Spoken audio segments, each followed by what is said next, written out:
Hi friends, welcome back to Leelalicious. My name is Regina and today I'm going to show you another delicious and easy to make fermentation recipe. In this video, we are going to make fermented radishes. I'm going to be honest with you right from the start, radishes aren't one of my favorite vegetables. But they're super easy to grow. So I keep growing them in my garden because they grow easily and super quickly.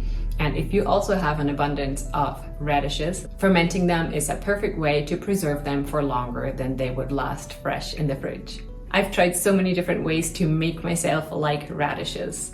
Salted with butter, pickling them in vinegar, but finally I figured out that I like them fermented. There's something about this salty brine that just transforms the flavor in a way that I really enjoy them. They may not be my favorite go-to snack to enjoy by themselves, but they're great on tacos, sandwiches, in salads, and any other way you can think of eating radishes.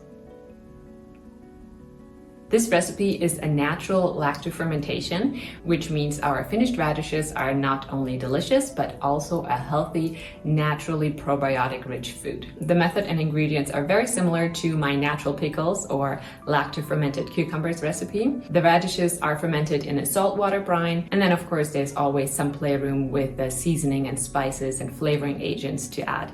I'm going to share my favorites, but feel free to adjust with what you have and what you like. This time I used a mixture of radishes. I had some from my garden, but for once they weren't actually that easy to grow. I only ended up with 3 of these long radishes. I think it's the shorter round ones that are usually easy to grow. And I think weather also heavily influences how easy they are to grow. It may have been a little bit too warm when I sowed mine. So I also supplemented with some store-bought radishes. That's why you see 2 different kinds here. So no matter where you got your radishes from, the garden, the farmer's market, or a store, start by scrubbing them well. Remove the greens if they're still attached, and then give them a quick scrub to remove any dirt or residue. Then cut them into thin slices of about 1/8 of an inch or 2 to 3 millimeter thickness.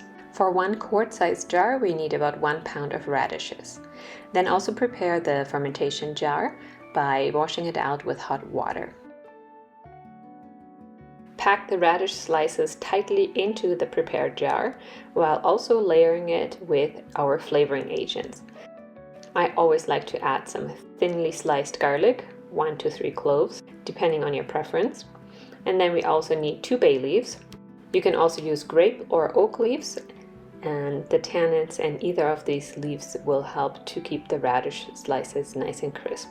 Try to tuck them in between the radish slices. And then we need 1/2 to 1 tablespoon of pickling spice mix. I like to use my homemade version, which is a combination of mustard seeds, coriander, dill seeds, peppercorns, and allspice, as well as cloves. You can use any combination of what you have or use a store-bought spice mix. Next, we need to fill our jar up to the threaded neck with our saltwater brine. This will take about 2 cups of filtered water and 3 to 4 teaspoons of salt. Be sure to not use iodized table salt, but any kind of sea salt, pink Himalayan salt, or Celtic salt are best. You can dissolve the salt in the water first, but just in case we don't need all of the water, I like to add all of the salt on top and then just shake it up to dissolve it right with everything in there.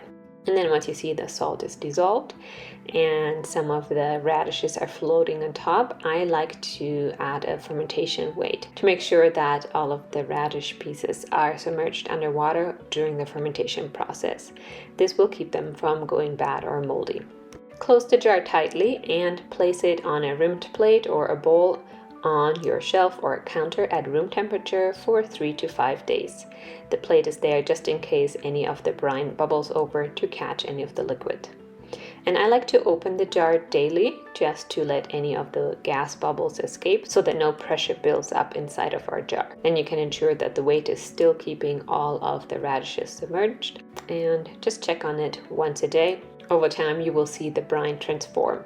It will go from clear to bubbly and then pink and slightly opaque as the pink radish skins are coloring the brine, as well as the whites of the slices. So after the third day, start tasting your radishes, and if they have reached your desired sour tart flavor, the fermentation process is finished and you can move the jar into the fridge.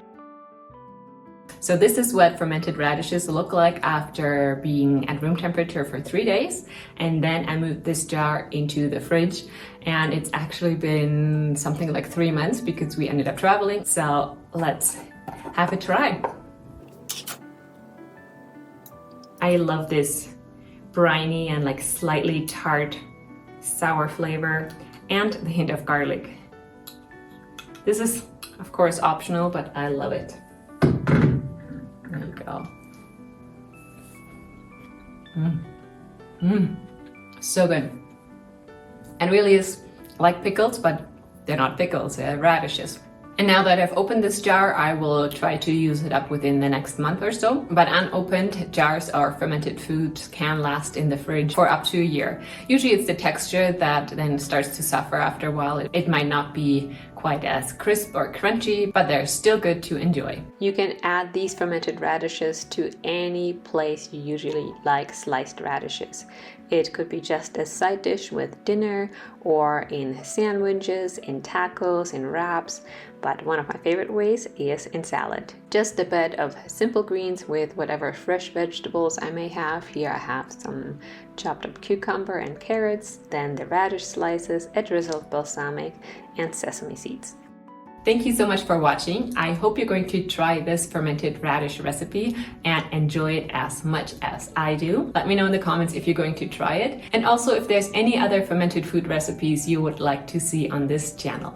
As always, don't forget to subscribe and like this video, share it with anyone you think will like fermented foods, and I will see you next time. Bye for now.